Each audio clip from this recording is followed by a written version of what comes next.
ao demônio e às suas armadilhas, queremos ser nós, tá? Renunciai ao demônio, renuncie.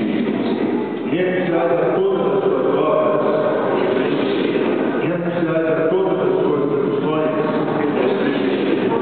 conscientes de que o egoísmo está em cada um de nós, que gera tantas formas de violência. Vocês querem abandonar tudo que vive, tudo que quer viver como irmãos, tentados de tantas maneiras pelas ilusões deste mundo. Vocês querem deixar de lado tudo que dizia no caminho de Cristo? Queremos.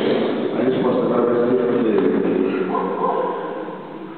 vocês creem em Deus Pai, vocês creem em Deus Pai que criou o céu e a terra, fez o homem e a mulher à sua imagem e semelhança, e nos entregou o mundo para que cuidemos dele e vivamos em paz.